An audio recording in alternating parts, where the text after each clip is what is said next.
Okay, hello everyone. Thank you for joining us for our next and final 2024 installment of our Q&A series. I am especially excited tonight for several reasons. First, like I just said, it's our grand finale episode for 2024. Second, this is our first ever part 2 with a returning guest. Yay. And part 3 is our guest she has a list of paranormal hats that she wears. And I love when that happens, because then when I read them off, either the guest gets an ego boost or completely embarrassed. So let's see which one that'll be tonight. Probably embarrassed. Just hide away in the corner. So putting on my professional commentator voice, tonight we have a clairvoyant medium, death witch, astrologer, spiritual advisor, paranormal consultant, social media personality, podcast host of Ghost Tea Podcast, and overall awesome individual, Miss Ariel Willow.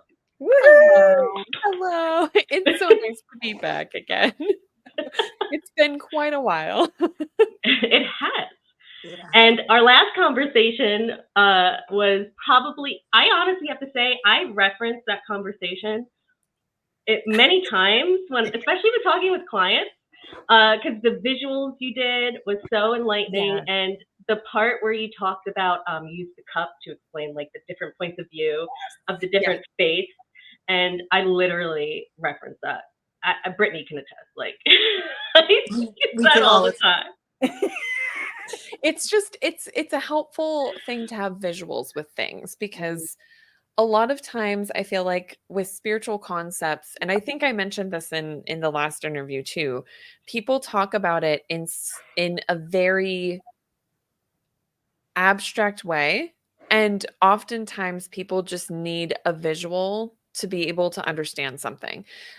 There's so many times that I've talked to clients or been talking on live streams where I'm trying to explain a concept that is just a complicated one, because a lot of spiritual concepts are kind of out there, or they're kind of just out of people's grasp of understanding. And once you give it a visual or like a simple metaphor that people can kind of hold in their brains, like it makes it so much easier to understand.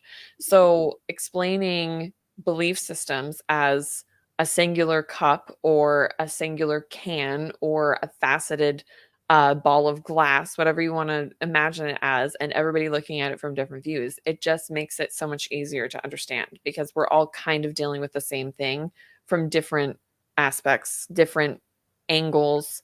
We're all looking at the same box, if you will, but it's just interpreted differently.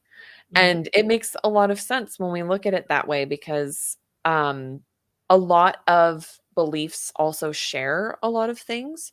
Like there's a lot of concepts that are very similar, but through different stories. Like there's within Nordic beliefs and mythology, and within Christian beliefs and mythology, there's similar concepts of like sacrifice for the many, right? And then like there's a person that brings enlightenment to many people and things like that, where a lot of different cultures and beliefs share these similar things, but they're through different characters and different stories. But I think it's interesting that they all kind of share those themes just in their own ways of interpreting it, if that makes sense. 100%.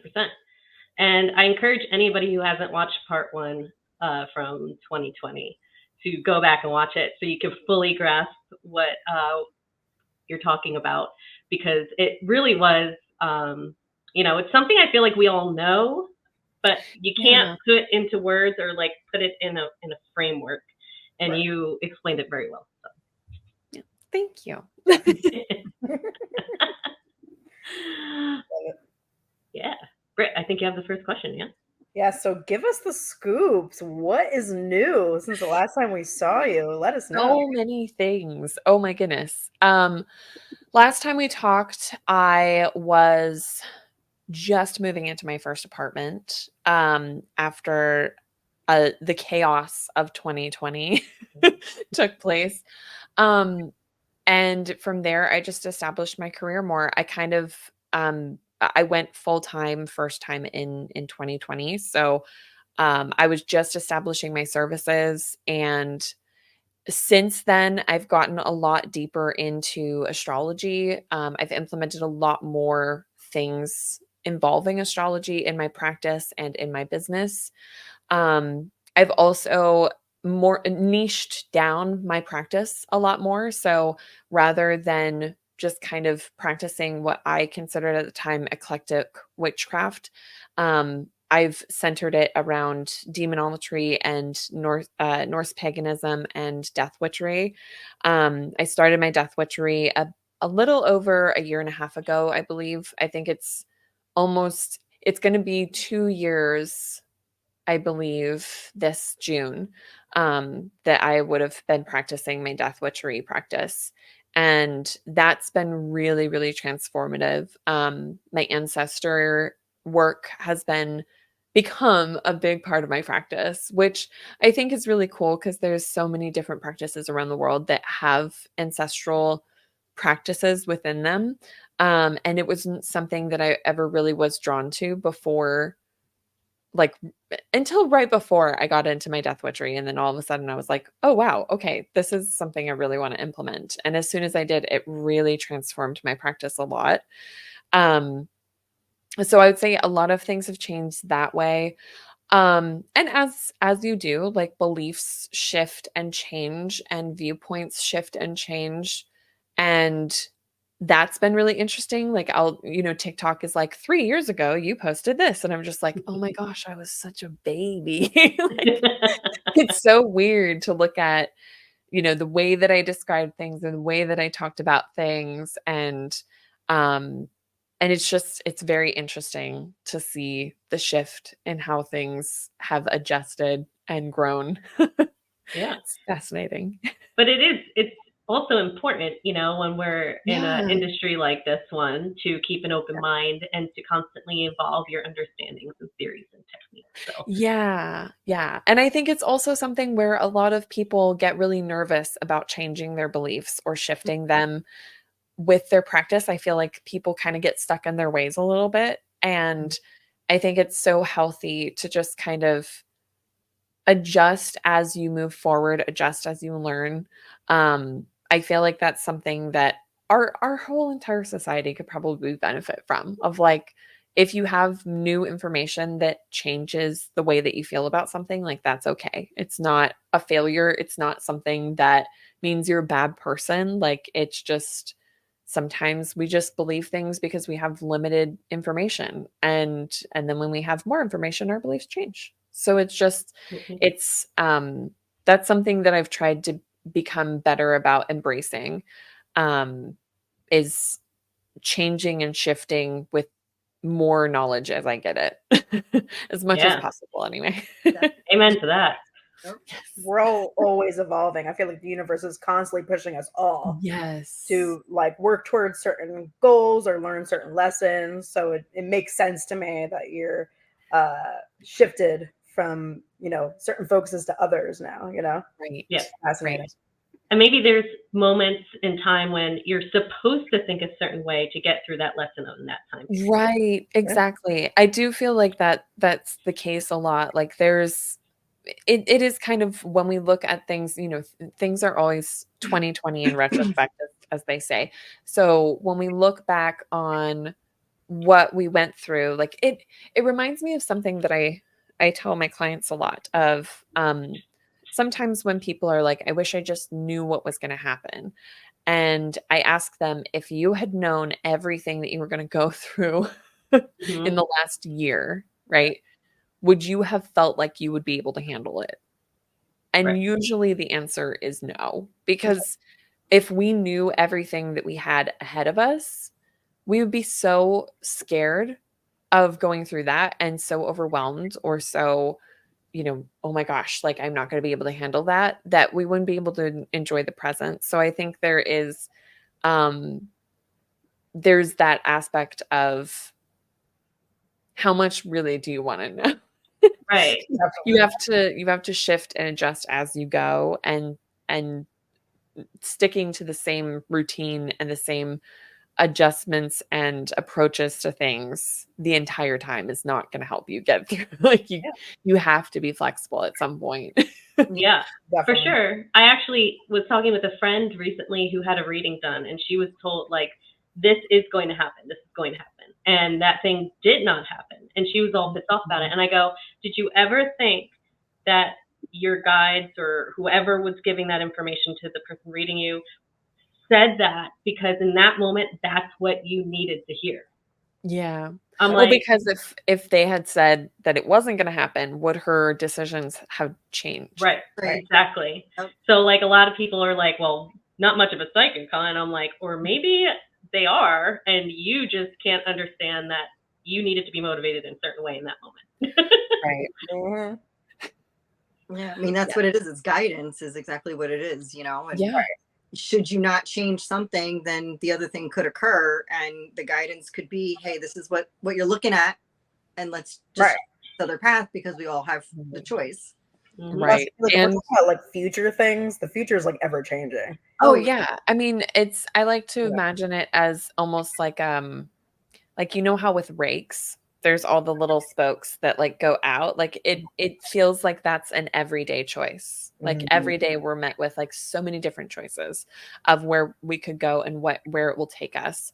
And there's been just a couple experiences that I've had where I don't really know how to explain it other than maybe accidentally popping into parallel timelines somehow. And like it just makes me wonder if, the information that we can sometimes get through readings can show us the possibility that could happen should we take a certain pathway forward into that parallel timeline, if you will.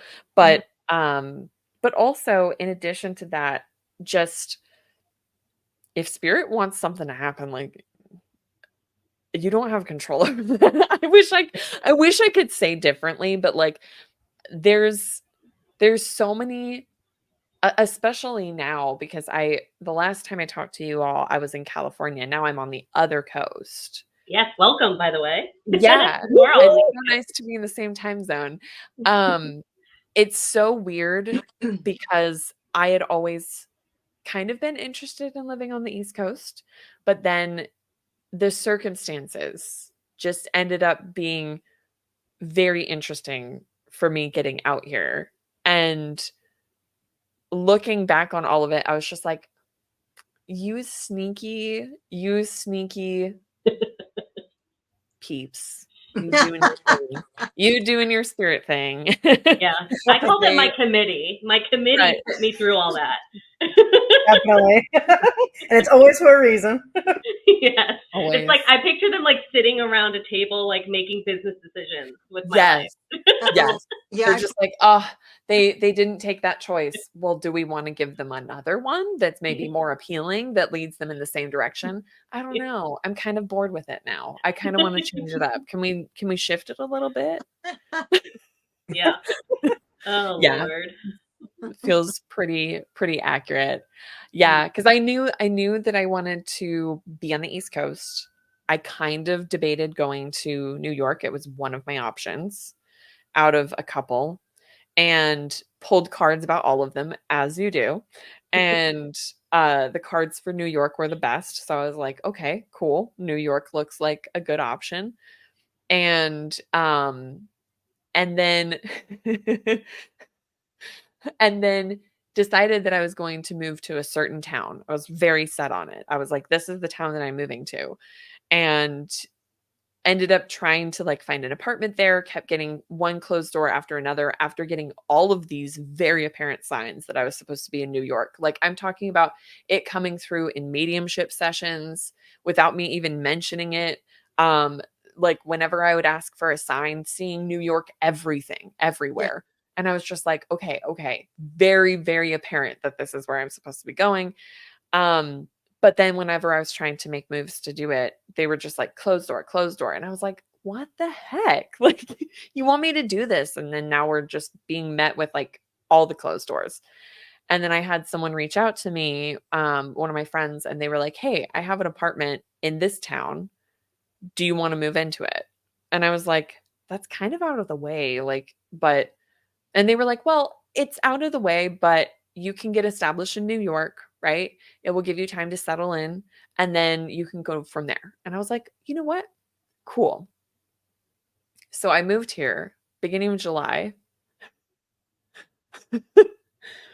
My current partner was living in Maine, had the same situation happen where they were trying to decide where they wanted to move because they didn't want to be in Maine anymore. They had friends who were in this area that was like, we have a room. You should just come move in with us. And they were like, okay. Moved the same month that I moved here, just at the end of the month instead of the beginning. And then we ended up meeting. It was very, very random. And we've had multiple times in our lives where we've been in the same state, like 10 minutes apart and never met until now. And I feel like it was spirit being like, God damn it, they didn't meet again. So close. We're in the same state. So it was just really, really weird. It was very funny. But it's things like that where like significant experiences that happen that would never have happened if I hadn't been flexible. If I hadn't been just like, okay, those doors are closed for whatever reason, so I'm going to try this window over here because it's open, right? And I think when we approach life with like, I need to be with this person, or I need to have this job, or I need to move to this town, or I need to, have this career. And we keep being met with closed door after closed door. It can feel almost like spirit is slapping us across the face and being like, you don't deserve this, or you don't need this, or, whatever idea that we put in our head of like our rationality or our rationalization of why that's important to us and why we need it. And then in retrospect, we're just like, oh gosh, I'm so glad that didn't work out. I'm so glad that it like pushed me in this direction, because I would have never had that experience, or I would have never met that person or lived in that space. And it just, I'm so glad that I didn't end up in that other random town. Like it's very, but spirit just they want flexibility. They want the willingness to just kind of be like, okay, you know what? Let's just tell me where to go. Give me an open door and I'll go through it. Be flexible. Yeah. But it takes trust, and that's scary. Trust is terrifying. Yeah, definitely. Especially planners. Yes. Some of us enjoy having control of things. Understandable. So as we know, the energies in the last few years have been all over the place. Crazy. Right? Yes. So where do you see people needing the most guidance when it comes to spiritual coaching? Understanding where mental health and spirituality, like the line between the two, is something that I've seen a lot more necessity around understanding over the past couple of years. I did an episode on ghost tea with one of my really good friends who's a therapist who is someone who has a partner who specializes in psychosis and things like that. And spiritual psychosis is kind of a topic that has been thrown around on TikTok for a while, and other social media platforms, but it's not actually a technical term. Psychosis in general would be more applicable, but spiritual psychosis is something that's talked about in spiritual communities online of people getting into these spiritual practices and getting really deeply into it, which isn't a problem when you have enough awareness around how to keep yourself grounded. And that can be really hard because when you're getting into something like a new spiritual practice, it's exciting. There's all this information being thrown at you. There's so many different things that you're learning about, and it's almost like this bubble of information that you find yourself in, and it almost it can create a mindset of, I know something the rest of the world doesn't. Right. And that can sometimes put us at risk for psychosis symptoms, if not falling into psychosis. And the conversation that we had with Chris was really, really interesting in regards to that, because it takes the stigma out of that and makes it a lot easier to understand and approach, and not have it as this scary concept, but something that we can still have awareness around and be able to implement things in our own practices and in our own lives and the lives of the people around us to help keep people grounded, to help keep ourselves grounded. Um, and that's why when I'm talking with clients, one of the things that I really like to emphasize is take breaks in your practice. Because there's so many times when you get so excited about something that you just are constantly throwing yourself into something new, but it doesn't really give you time to reconnect with reality. It doesn't really give you a lot of time to reconnect with like your everyday experience, especially when we have really significant breakthroughs in our beliefs, or significant breakthroughs in something related to our practice. Like maybe you find out about a past life that makes so much sense compared to your life, or things like that. Those are all things that for some people are just pieces of information that help them to build a deeper practice. But for other people might send them into a psychosis episode, right? So it's really, really helpful to have breaks in your practice when you can kind of come back down and ground yourself, not to disconnect yourself from your practice, but to say, okay, this is my spiritual practice and this is my reality, and this is how I'm going to balance the two, right? So like 3 weeks out of the month, you can be like, doing something new in your practice every week, and then 1 week off where you're, still doing spiritual things, but it's not a focus. It's not like a main thing that you're focusing on. It's something that is kind of in the background. You're focusing on more, reality-based things, mundane things. Because a lot of people, their spiritual practice is a part of their everyday lives, and they think that's enough to ground them, which for most people it is. But for some people, it can just be helpful to have 1 week out of the month at least that they're really just not thinking about, when am I going to pull my tarot cards next? Or when am I going to do another reading for myself, or things like that. And I think that's important. And I wish and I hope that there's more awareness that happens around that moving forward. And I think there is. I think there's a lot more conversation happening in that regard, which I think is really healthy. But yeah, I mean, mental health and spirituality have existed like with each other for so long. Right. And I think the more understanding that we have of spirituality and the more understanding that we have of mental health, the less both of them are going to be stigmatized Right. and feared, because we have more understanding about it. It's not as scary, right? So I'm hoping that we'll see more of that And I would expect that, especially with the astrological transits that have been happening, I really feel like that's something that is going to be a focus at least until 2026-ish, if not further on. But I do feel like there's going to be a lot more settling with that and a lot more action taken around that, which I think will be good. And I love that you brought that up, because as they know, my huge thing is, where does the psychology and the paranormal, like, where is that fine line? And I, especially in my line of work, I do deal with a lot of people who have gone into mental health crisis. I'm a police officer.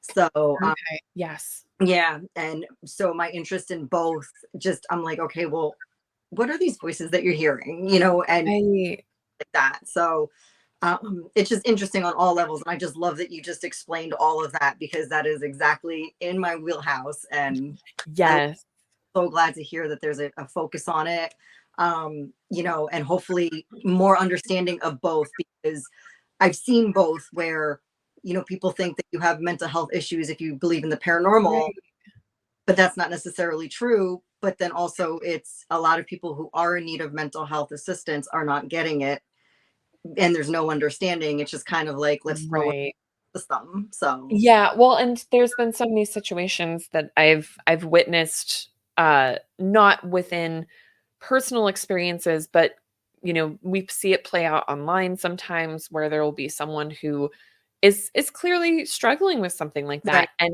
it's dismissed by people around them as something spiritual, rather than a situation where, like, maybe we should be helping this person to, like, talk with someone who's going to be more specialized in understanding how to assist someone in this situation. I'm a huge believer in therapy. I've seen 2 different therapists since talking with you both last, and both of them have been amazing. And I think what I'm hoping for is more therapists within the therapy field who are very open to spiritual practices. Right. Because I have been seeing more of that. I've been seeing a lot more therapists being open to, people who are practicing pagans and witches and things like that, or they might be a witch themselves or practice themselves. One of my friends who works within that field also uses astrology and tarot within their therapy sessions, along with their expertise within that field. And I just think it's cool that there's a lot more understanding that seems to be happening in that regard. But I do think that when we have access to mental health resources, which sadly is not available to everybody, and it makes me so sad, because I want it to be more accessible. But when we do have that, I think it's so important to just be open, because, like I always say, worst case scenario, you are diagnosed with something that would indicate that what you're experiencing might just be psychologically based rather than spiritually based, right? But is that the worst case scenario? Because does that mean that your experiences, if they've brought you comfort, or if they've brought you more understanding of yourself, does that mean that they're any less legitimate than if you hadn't been diagnosed with that, and I think there's also this stigma around diagnoses such as, like, schizophrenia and things like that, DID, where people are experiencing these things, and then if they're experiencing spiritual experiences outside of that diagnosis, right, that's not related to that, then it's dismissed because, oh, well, you have this, so it's not legitimate. And that just blows my mind, because it's not like those people are excluded from having spiritual experiences. But I think there's so much more empathy and compassion and understanding that we can have for people who can experience both, which I actually think is almost cooler in a way, because they're able to experience so much more in that regard of, like, having that range of experiences. But I think when there's more acceptance and more understanding that mental illness doesn't have to be something that means that you can't have spiritual experiences. It will be less scary for people to approach situations where they're seeing a therapist or a psychologist or a psychiatrist and sharing their experiences to, get the assistance that they might need without the fear that that's going to take away from their spiritual experiences, which I think is important. It's important. And I know as a team, we've seen clients who, unfortunately not every spirit or entity is a friendly one. Some are unfortunately those who can affect people who they see as vulnerable, which includes those potentially with mental illnesses. So we have seen clients who are being affected because of their mental illness, because something was lurking nearby. I went, oh, they're much more vulnerable than that guy over there. So I'm just going to leech onto them and take advantage of that situation. But that's why also as a team, we diagnose every client we have like it's a medical diagnosis. Like we look at every aspect, spiritual, physical, mental. Unfortunately, not everybody wants to share all their personal details with us. And we're like, do you realize that's important, right? So to figure out what's going on here. Right. Like the best way I can help you is if I know what's going on. Right. And it's like no judgment here at all. Like when we're talking to them, we're like, there's no judgment here. If you are taking prescriptions for certain mental illnesses or physical, like good, keep taking them. We're not doctors. We're not medical professionals. Don't stop taking that unless your doctor tells you to. Exactly. And I think there's like, if they knew, if there was less of an idea that they were going to be seen as crazy for what they were experiencing because of their diagnoses, would they be as nervous about sharing it? Right. And so there's again, it kind of brings it back full circle to the idea that if there's an approach of more compassion and more understanding to that, and not automatically putting someone in a category of like, oh, well, if you have that, then this isn't legitimate experience. Like it just, I love that your team has that approach though, because I wish more teams had that approach. I find that there are teams within the paranormal field where I've seen like them approaching things from a very, very logical standpoint, which can be beneficial in some ways, but there has to be that approach of using logic, but also understanding that logic can only get you so far. You have to also include compassion, discernment, and the ability to be flexible and open-minded, because otherwise you're not going to really get anywhere. It's going to make things very complicated. A lot of people that have spiritual experience might think that they have a mental health issue. Right. And it's almost, and their same exact thing that you said, they might be afraid to come forward because they don't want to be perceived as crazy.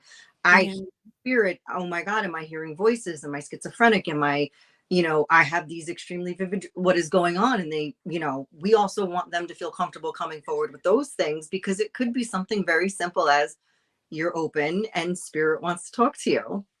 Yeah. You have a gift. So, the opposite, it intertwines so much. Yeah. It like they dance with each other, Yes. One of the goals that I have moving forward in my practice and in my life is, if I'm not going to become a full-blown therapist, I want to like learn as much as I can to understand the mental health aspect of things. The dream would be a mental health therapist, witch, and spiritual coach. But like, I can only do so much. I was just gonna say I should add that to the list of hats you wear for the next one. Just keep adding on to the list. Add another one to the shelf. Well, speaking of hats, we spoke earlier. We've spoken a few times now about astrology and how you've become an avid astrologer as well. Could you explain to us how and when astrology could be used as not only an investigator, but also when we're helping clients? So one of my one of an easy way to like throw astrology into your everyday life or into your practice is utilizing planetary hours and or planetary days. So each day of the week is associated with a traditional planet in astrology. So the traditional planets would be Jupiter, Saturn, Mercury, Mars, Venus, the moon, the sun, and the well, in your personal chart, the rising sign, which would be considered as well. But within days of the week, we have Sunday, which is ruled by the sun, Monday, that's ruled by the moon. We have Tuesday, which is ruled by Mars, Wednesday is Mercury, Thursday is Jupiter, and Saturday is Saturn. So the themes of those planets come through on those days, but then we also have planetary hours that come into play each day, multiple times a day sometimes too. And what I think is interesting is that sometimes you'll notice certain experiences will start happening during certain planetary hours or during certain days. So within practice, I've noticed that like within my own chart, Venus, although I'm a night chart, which would mean that my main benefic planet is going to be Venus, you would think working with Venus would be my best go-to for, abundance workings and things like that. But I typically use Jupiter because Jupiter is my planetary ruler due to being Sagittarius rising, but also it's in a better aspected position. It's a better placed planet in my chart than Venus is because my Venus is in detriment, which means that it's still there, but it just doesn't work as well as my Jupiter. So things like that can help us to kind of navigate life and practice a little bit easier. But also planetary transits that are happening. I think there's very interesting things that happen when planetary transits take place, such as Saturn moving into the sign of Pisces within Western tropical zodiac. And as soon as that happened, we started having all of these disasters and situations of difficulty that happened in relation to water. We had the experience, the one submersible sinking back in 2023. We had a barge run into a ship and have the whole bridge collapse into a river. Like all of these situations that since Saturn has moved into Pisces have kind of been more publicized and more noticeable. Obviously, not that those things couldn't have happened if Saturn was in any other situation, but it's just interesting that there's a lot more emphasis around those things when that happens. And so when there's a lot more understanding and awareness around your own personal chart and how transits move through it and affect it, it becomes extremely interesting to see how things progress. One of the things that a lot of people ask about when they look into astrology and stuff is like death, which, that's something that a lot of astrologers, most astrologers and most people who practice won't really get into. And there was a transit, which I won't really say which one it is just because I don't want people looking for it in their chart and getting anxious or like getting freaked out. But there was a transit in my chart that I was looking at prior to my dad passing. And I was like, when that happens, he's probably going to go. And it did. And it happened. And it was right around that time. And it's something where it's things like that where it kind of gives you a heads up. It gives you kind of a preparation time, if you will, of saying, okay, this is something that I could possibly expect during this time. It's not a guarantee, but it's more likely while that's happening. And it makes you approach things differently, right? Like it helps me to have more emphasis on calling my parents more often and trying to connect before that took place. And I feel like that helped me a lot with that transition if I hadn't implemented those things, if that makes sense. It does. But as far as astrology goes in general, there's so many different applications, because there's natal astrology, where you're looking at natal charts, your own chart, the chart that talks about you and what was happening around you when you were born, what was happening in your parents' life when you're born. Then there's like mundane astrology, which is like everyday events. There is astrocartography, which is astrology that's relating to location. So understanding different places in the world that are better suited for you and a better fit. I actually used that in order to move here to be better aspected and have better situations for like business and love and stuff like that. And just things like that, where I love astrology. It's something that I'm so passionate about, but I never thought that there would be so many random applications for it in everyday life. And it's been really, really cool to explore that. It's been highly interesting. Love it. You're like inspiring me to like get back to that all over again. Well, it's so cool because like astrocartography, you can look at it in a worldwide aspect, but you can also look at it locally, and you can also even look at it within your home. So it's almost like astrological feng shui. So it's like looking at how the lines from your chart go through your home and what areas of your home are better suited for certain things, and mediating that with certain planetary energies to, like better suit you in that space. And it's fascinating. That is fascinating. Absolutely fascinating. So cool. I'm sitting here like thinking, man, like what lines? I'm like visualizing lines going through my house, and I'm like, I wonder how that works. I just drifted off, like thinking about it for a second. That's pretty much what it looks like. Rob and the kids in and everything. I'm just like, yeah. Well, that kind of touched on our next question, right, Britt? Yeah. It kind of answered our next question because it was about astrocartography. Oh, well, it's like I'm psychic or something. Just a little bit. Surprise. Yeah, astrocartography is, it's so cool. There's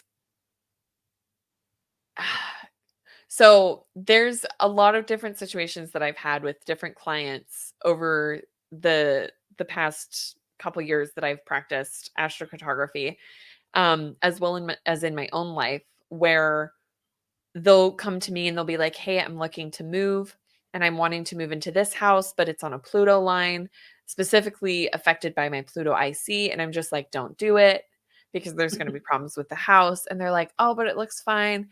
And then they get the inspector in and there's like a crack through the foundation. And I'm just like, Pluto IC is a no-go.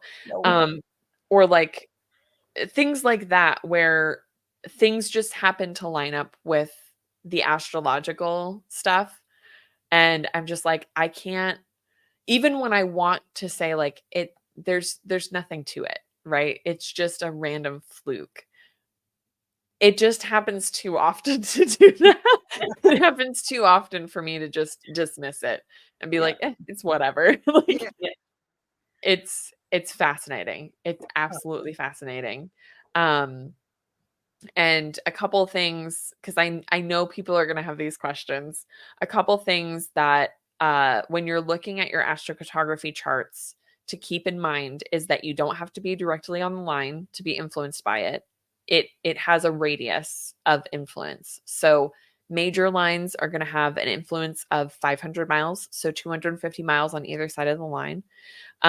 Minor lines are going to have an influence of 300 miles, so 150 miles on either side of the line. So you don't have to be directly on one of the lines on the map in order to be influenced by it, which is a common assumption that people make. Another thing is that you're going to want to pay attention to the wording around it. So like if it's Pluto AC, right? That's going to be referring to the ascendant. So AC is going to be your ascendant. That is usually how you're approaching life, how you're viewing things, how other people are viewing you. MC is going to usually be a little bit more geared towards career stuff, how you're viewing yourself, and how you're wanting to be perceived by others, how you're wanting your work to be perceived. And then IC is going to relate more to the home and, you know, how you're feeling in your home space, how you're feeling within the community as well. And then DC is going to usually be referring to your interpersonal relationships, how it's affecting those.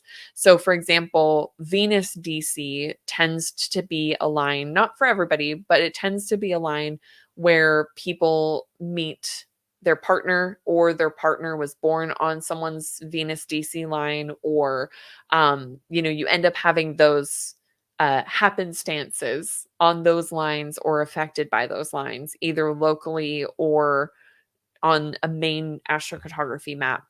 And it's very, very interesting. Those are things that are just really fun to explore and fun to look at. But there's so much more to it too, because you want to look at your natal chart and look at the aspects to different planets. I've had a lot of people say, like, don't go to a Pluto line and stuff like that, which in general makes sense, and it is a good thing to be cautious of. But there are some people who have really well aspected Pluto placements, and they don't have as much issue with being on a Pluto line as someone who has a really terribly aspected Pluto. So there's I wish astrology was simple, because I want everybody to be able to understand it. And when I talk about it, sometimes I feel like I'm speaking in binary code.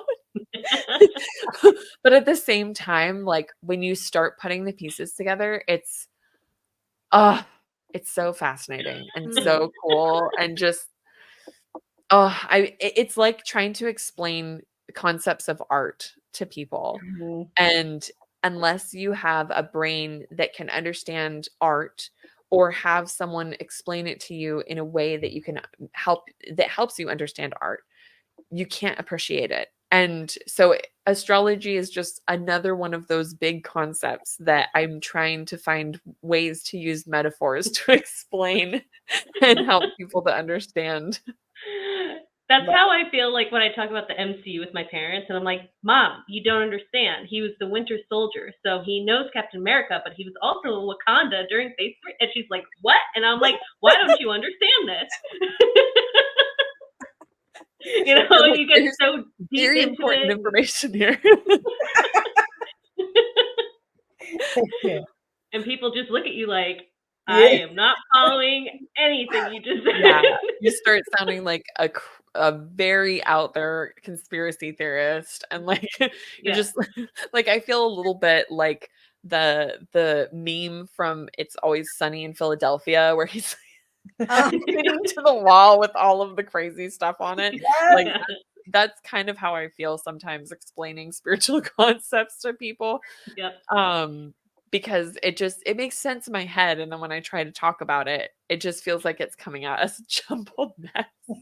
No, we totally get it. And what I got out of that was, I definitely should have gotten my astrocartography done before I bought my last house, because my last house was a horrible experience. The raccoons. I had raccoons for multiple years in a row. At one point, they made babies in my attic. But that was, honestly, that actually I didn't mind, because it was cute hearing them up there, like, you know what I mean? But like, so many other things went wrong. Yeah. I grew up with skunks, whole families of skunks under our house. So I feel that. I feel that so hard. There was so many days when we just had to leave the house because it was just intense skunk fumes. Yeah. I'm convinced that it was on someone's Pluto line, and I'm not going to blame myself for that. Well, with this house, I was literally outside. I was doing yard work, and I was weed whacking, and a literal hole opened up in my yard that I sunk down into up to my waist as I'm holding the weed whacker. And I was just like, the heck? The earth is trying to swallow me whole. A sinkhole showed up in your yard and just tried to yeet you into the ether. Yes. Yes. And that's what I took from that. And I was like, I need to get the hell out of here. But I mean, the logical person was like, no, there was a tree stump that degraded, and when you stepped on it, like it just gave way. And I was like, no, this is a sign. The earth is telling me to not be here anymore. And I think I sold my house like 6 months later because I was like, I'm out. I am out of here. I don't want to be falling through the ground every time I go outside. No, it's like what we were talking about before. You get signs, and when you don't get it, they just keep. I was like, okay, so the raccoon 2 years in a row. The floor, like, open a sinkhole. We need a sinkhole. Someone send a sinkhole. Yeah, someone get this. My committee was like, she is not getting it. Like my well pump weren't enough. She thinks they're cute. Send something else. My well pump got hit by lightning twice. And they're like, lightning didn't do it. So we're just going to open the earth and swallow her whole. Your committee was like, cue the lightning. Okay. Sinkhole. What other natural disaster can we just throw at her until she gets the hint to move out? They're like, she knows the concept, like lightning strikes once, right? I feel like that should be enough of a sign. Zeus is like, I'm out. He's like, I can't help this chick anymore. She's lost. She's absolutely lost. And so finally, maybe Thor just banged down his hammer, went, I'll take her out through the ground, swallow her up. Oh God, that's amazing. That episode in and of itself, there, Gail. Yeah, we should just do a whole YouTube episode talking about the raccoon house. Like, honestly. Absolutely, please do that. So many things. We need all the background. So many things with that house. The raccoon saga. And my poor cat at the time, R.I.P. He crossed the Rainbow Bridge, but he was the best cat ever when I first had the raccoons. I didn't know they were up there, and all of a sudden he's just belly crawling into like my office, looking up at the ceiling like, Mom, something's wrong. And I was like, what's wrong with you? Oh. And he just looked at me like, there's something up there. That's not creepy at all. Yeah, like it's physical too. It's not paranormal. I promise. That is something that has meat and bones. Yep. Oh, anyway, next, if I ever move again, I'll be sure to get the chart done. I know. When Rob and I retire and we do the retirement home thing, I mean, like when we buy a retirement home, not like go to the retirement home. That's definitely something I'm going to do because I don't want I don't want to get heated into the earth. Like, if you want to prevent sinkholes, sinkhole experiences, Alice in Wonderland adventures that are unintentional. Maybe astrocartography can help. Yeah. If you want to prevent getting swallowed by the earth, please book now. Yeah. I literally had to call my mom while I was in the hole to be like, help me. Please help. She's like, what's wrong? I'm like, I'm in a hole. Call that your mom never expected to get. Mom, I'm in a hole. Please help. Yeah. You remember that you always said you would find me in? You'll never believe this. Oh my gosh. I'm dead. And then you could imagine going to Lowe's because I need to buy bags of dirt to fill in this hole. And I go in there and they're like, well, how much do you need? And I was like, well, the hole is about waist wide, about, I would say 4 feet deep. And they were like, and I was like, I like pointed to my legs and I went, about this big. That's how much dirt I need. They're just like, what are you doing in your No. Oh my gosh. So, next question. You may or may not know, we have like a deity or two that people like to work with. As someone who would be starting out with working with a deity, what advice would you give them? The first thing that I recommend to people who are wanting to work with a deity is just learn as much as you can about them. Oftentimes people kind of run into deity work without taking into consideration the history, the mythos, and the culture that they come from as well. There are deities from like closed practices and things like that that should also be taken into consideration. But it's really helpful to kind of understand the culture that the deities come from to understand why they might be requesting certain things from you. Like, for example, within practices like Hellenic polytheism, I've known a couple people who have practiced within that practice and work with the gods within that pantheon, and things like people offering them things like blood offerings, right, would be inappropriate because it's considered miasma within the Hellenic polytheism belief system. And miasma would be any kind of like bodily fluids or things like that. So when people are like, oh yeah, I give blood offerings to, you know, Medusa or something like that, depending on the concept, like the context of that, it might not be seen by other people as anything offensive. But if you're really wanting to practice in relation to the culture that that comes from and respecting that culture, it would be more appropriate not to incorporate those things and to be able to incorporate like cleansing yourself before going into ritual, not incorporating things such as miasma, stuff like that.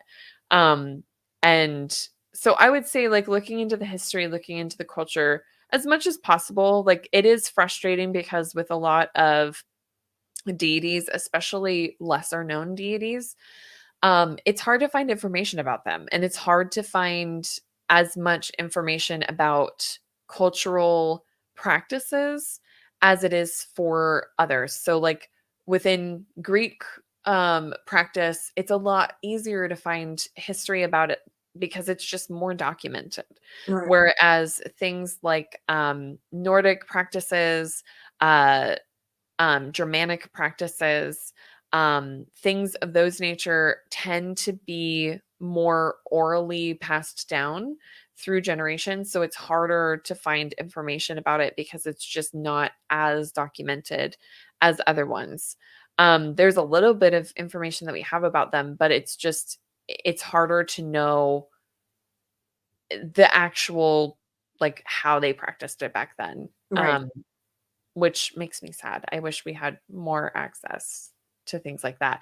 But it does also give you some flexibility in creating your practice because we can only know so much about what would be an appropriate way to practice within those practices if you're wanting to do it a certain way or things like that. So it does kind of give you some wiggle room to kind of incorporate your own approaches to things. But I don't know. I think there's something really beautiful about being able to learn about the culture that those deities come from, those beings come from, if applicable, and be able to incorporate that into your work with them because it just it kind of reminds me of when you are passing something on from your own family, like a recipe or something like that. Like it's almost a way to feel connected to them on a deeper level because it's part of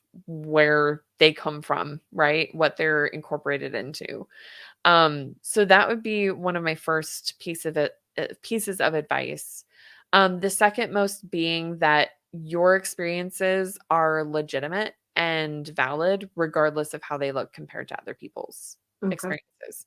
Um, there's a lot of people who are like, oh, well, I want to work with Lucifer, but he doesn't come through for me the same way he does for you. And I'm scared that maybe I'm not experiencing Lucifer, or maybe I'm experiencing something else or something like that. And it's going to look different for everybody. Like there's some people who work with Lucifer and say that he comes through as a dragon for them. And then there's other people who say that he comes through as a humanoid. And then there's other people who say he comes through as an angel, right? There's going to be some people who probably say that he comes through in more of a femme presenting form. So it really depends on the person. And it's something that I always remind people in the beginning of a deity identification of, your experience is valid regardless of how it looks in comparison to how they come through for me or how they come through for other people. Because that's the way that they're coming through for you. And there might be a reason. Maybe you have trauma around certain presentations of something so that they're trying to work with you, but also keep you in a space where you're comfortable working with them, you know? So I think when people realize that it doesn't have to be a cookie cutter experience, it makes it a little bit easier to kind of have that flexible mindset around it. For sure. So how would one know if they were being called to work with a certain deity?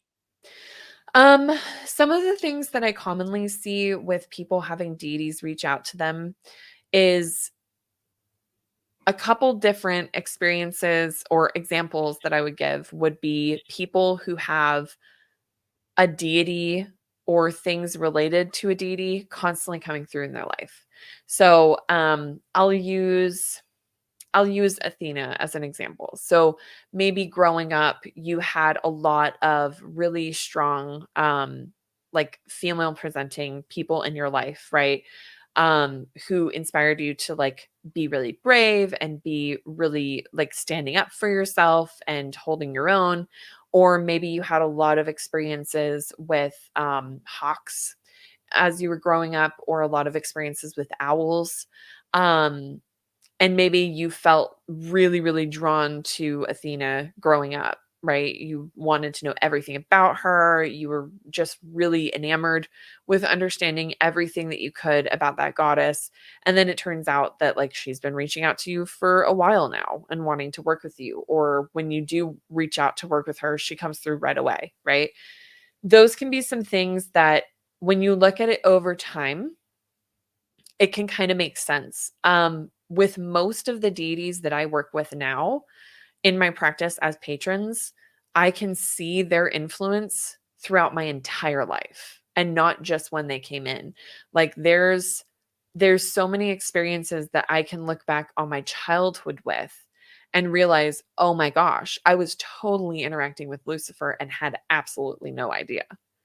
Because at the time I was like, oh, I'm having this experience with this Christian God, right? When in reality, when I did experience the Christian God, it didn't feel anything like that. It felt like Lucifer. So it was like this realization of like, you can have experiences throughout your life that you're not going to realize is connected to a deity that you might be really that might be really helpful for you to work with until you're looking at it in retrospect. So if you're feeling drawn to a certain deity, if you're feeling like something is reaching out, if you're feeling drawn to a certain one, there's probably a reason. It's probably a sign that they're trying to reach out to you too, or they're drawing you to them. But if you feel like you're getting signs, like if something consistently is happening that doesn't usually happen in your life, like you're seeing a lot of a certain animal, or you're seeing a lot of certain situations, like you're constantly being put in situations where, like we'll use Athena again, like you're having to stand up for yourself, or you're having to like assert boundaries or things like that. And then you start working with that deity, it's going to kind of come full circle of like, oh, okay, this was me, like her kind of helping me through that, or kind of bringing that forward for me to be able to learn through my work with her. And those can be signs. But I think it's also important to remember that, especially with social media, like social media is an amazing way to kind of look for signs and also not look for signs. Right. Because a lot of people will be like, oh, I definitely know that Lucifer is reaching out because I've seen a lot of videos talking about Lucifer recently. And I'm like, but have you been interacting with videos about Lucifer? Because that's going to be more into your algorithm and things like that. So that's something to keep in mind. My suggestion is always, if you're not sure it's a sign, ask for a specific one that isn't related to them at all, that would be within a specific time frame. So, for example, if you think that it's Lucifer, don't ask him to send his sigil, right? Don't ask him to send a crow or a raven that people commonly associate with him. Ask him to send you something like a cardinal or a flamingo. I don't I don't care. Choose something that you wouldn't normally associate with him, or that other people normally wouldn't associate with him, and ask for it within the next day or the next couple hours and see if it comes through. And if it does, that's a good sign, right? Because it's not something that you would typically see. It's not something that's associated with him. So it's not algorithm based, right? But I think having those things is important, because as much as we want to use the algorithm as a way to feed our wants, it's also something that can kind of put us in detriment, because then people are going to feel less legitimate in their experiences, because they're like, I'm seeing all this stuff for this certain deity, which makes me want to work with that deity, which means that when I reach out to them, if they don't reach out back to me, then I feel disappointed because I'm not getting the response that I'm looking for. But then there's this other deity who really is wanting to work with them, but they're missing the signs because they're so focused over here. Right. And another thing too is, like, there can be a draw to a certain deity, but then there's a different deity in a different pantheon that does basically the same thing, or is very associated with things that you're not going to realize. Like, for example, a lot of people think that seeing crows and ravens are going to be Lucifer. It could be Odin, right? Odin is also associated with crows and ravens. It could also be something like Anubis or something like that. So there's just so many different things. Large black dogs could be Icate, right? Or it could be Anubis, or it could be Frega, because Frega is also associated with hounds. So it's like, there's so many different ways that we kind of pigeonhole ourselves into believing it's this thing in particular. And until you kind of dive into it and are looking for the missing pieces and the ways that it links up, sometimes we don't even realize that that's all interconnected with one thing in particular. Mm-hmm. Totally. So, you call yourself a death witch. Yes. And tell me if I'm saying this wrong, demonolator? How did you say that? Demonolator. Okay. Oh. Okay. I was with you, Britt. I would have said it the same way you did. It is not in my vocabulary yet. Well, that's why we're here, to learn about it. We're all learning. This is a learning journey. But can you tell us and the audience more about these? Yes. So I'll start with demonolatry, because I feel like that's the one that's probably going to freak people out the most. So demonolatry is the practice of working with infernals. I call them infernals rather than demons. Some people will call them demons. I just feel like infernal is just a more respectful term to use, because demons is really stigmatized and really associated with like this idea of what they are that I feel like doesn't quite match what they actually are. And there are people who practice demonolatry who come from a bunch of different belief systems. So, like, for example, there are people within Satanism that consider themselves demonolators. There's also people who are just witches who practice demonolatry. So demonolatry is almost kind of, as I like to imagine it, kind of an a la carte option that you add to your witchcraft arsenal. And not necessarily an end all be all if you don't want it to be. Some people just consider themselves to be a demonolator and not really anything more. And that is what their practice centers around. For me, it has just kind of been something that's incorporated within my practice, but not as like a main focus. So basically what demonology is, it's just a practice of working with infernals and working with them the same way that you would work with any kind of deity. It's very, very similar to deity work in that way, if not the same.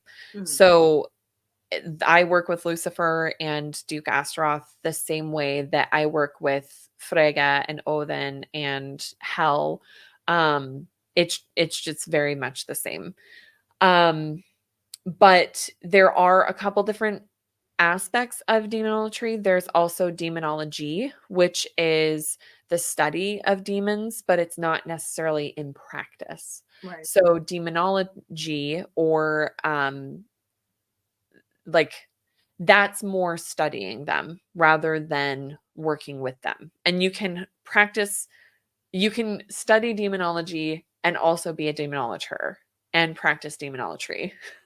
So there's a bunch of different options. Interesting.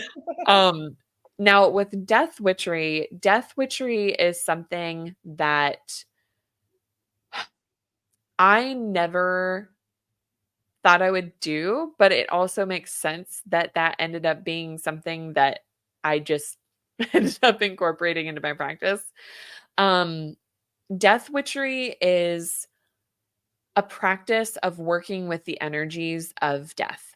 And some people will use that as a way to simply work with the dead. Some death witches will only exclusively work with the dead, and that's it. Other people like myself will kind of incorporate more of the energy of death within their practice. So I do work with the dead. I practice necromancy, which is not the same as necrophilia, I should say. But necromancy is the practice of gathering information from the dead in order to understand the future. So it's almost like a kind of divination utilizing the dead with their consent. At least through my practice, I really heavily want consent with the spirits for them working with me. So death witchery involves necromancy for me, of contacting the dead, working with the dead, having them assist me in my practice. But it also is witchcraft that I use to help with transitions in people's lives, whether it's my own life or the lives of people around me or the lives of my clients, whether that involves spell work or necromantic readings where I'm able to connect with the dead, whether that's, their loved ones or the spirits I work with, and help get information on how that can be helping them move forward. Because if we really think about it, like, there's thousands and thousands of deaths that we go through in our lives all the time. Every single transition and change and shift that we have in our lives is a death. We move, right? That's a death of moving out of one space to another. That chapter is ending. Every time there's a chapter that ends in our lives, that's another death that we're experiencing in a way. So it's that constant process of death and rebirth that is really celebrated and utilized within death witchery as a way to find empowerment, the same way that you would use, energies of life. So a symbol that I really love to use, that ended up just becoming my logo because of it, is the Ouroboros, which is associated with like death and rebirth. Because like, one thing that I like to consider when thinking about animals that transform is, with frogs, they're very different than butterflies, but they represent the same thing. Butterflies and frogs both represent transformation, but in different ways. Butterflies have to completely become something totally different in order to become a butterfly. They have to almost die in order to become the butterfly, right? The caterpillar is no longer existing, and it becomes a pile of goo in order to become the butterfly, right? With a frog is aware through the entire process. Like, it's not going into a stasis space to transform. And then with snakes are going through transformations, those deaths, but it's leaving something behind, which is something that frogs and butterflies don't do. They incorporate what they've had previously into their new transformations. So snakes are, in terms of transformation, associated animals in my head are the ones that leave things behind when they transform. And I really loved that concept of like, you don't always have to take what you've experienced with you when you move forward. If you don't want to, you can always shed that skin and utilize that skin moving forward if you want to. But it's also something you can leave in the past if you choose. So I'm kind of a little bit obsessed with snakes. I just really, really love them. I think they're beautiful creatures. I think they represent so many beautiful concepts, and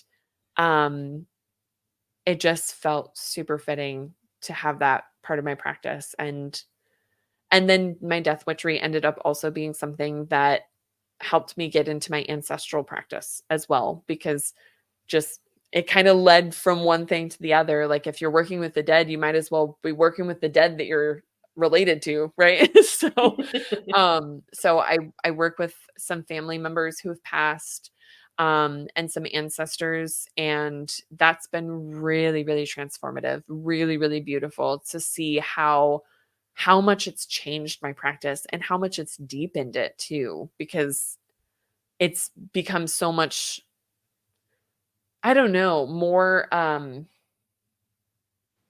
settled and like solid than it was before, I feel like, once I incorporated that. So yeah, makes sense. Great answer. I feel like we all just sit here and we get captivated. We're like, yeah, I get it. I'm like, don't have to bring that with me if I don't want to. Yeah. I'm going to use that one. I'm definitely that one. Well, I think we've taken up enough of your time tonight. I mean, I could keep going. We could. Yes, I could keep going, but I don't want to take up too much of your evening. I love having you as our like finale guest of the year. I feel like maybe like every set of Q&As, like Ariel should just be like our grand finale. I'm down. You just give me a call and be like, "Hey, we need another Q&A." I'm like, "Tell me the date and time." You will. Well, for those, sorry, for those who would love to hear even more about all of these topics, please check out Ariel's podcast, the Ghost Tea Podcast, on all the major platforms. I listen to it on Spotify. I don't know where else. Amazon. I'm sure all the big ones, right? Apple. You have, I think, 2 episodes on death witchery, correct? Yes. I have one that just kind of briefly goes over it and then goes into it in more depth. I also have 2 episodes on deity work. So for people who are interested in getting into deity work, there's 2 episodes on that, which are super helpful. There's also one about like connecting with your spirit team and things like that. So there's a lot of different options on topics that are common questions that people have. And I'm planning to go over topics that people ask about a lot more as well. So that there's a lot of those, I don't want to call them basic because that makes them sound like they're not important, but the common questions that people have in the podcast. So. Awesome. Yeah. Well, we normally end with asking you about your oh shit moment, but we did that in the last episode, so we don't have to do that again tonight. But for anyone who's interested in booking any of Ariel's services, please visit our website. It's been streaming along on the banner on the bottom of the screen. Check out her podcast, her TikTok. You do live readings on TikTok pretty regularly. Yes. Yeah. I try to go live at least twice a week, if not at least once. I highly recommend. I've done that once or twice, and I had an interesting person come through for me the last go around. I'm not going to get into that, but I was excited about it. Love it. It's always good time. Thank you for being with us tonight. Yes. And everyone who's watching, if you could please subscribe, like the video, share it, comment, click the bell for notifications, click all the buttons that you see on the screen to get all the notifications and subscriptions and all of it. And thank you for hanging out with us. And thank you for sticking around for our 2024 Q&A series and listening to all the great conversations we've had. I truly hope that we get to do it again, especially with you, Ariel. Yes, great. Thank you for having me. I appreciate it so much. It's always a pleasure to talk with you all. Thank you, everyone. And don't forget to stay safe, but also stay a little weird and curious. Talk soon.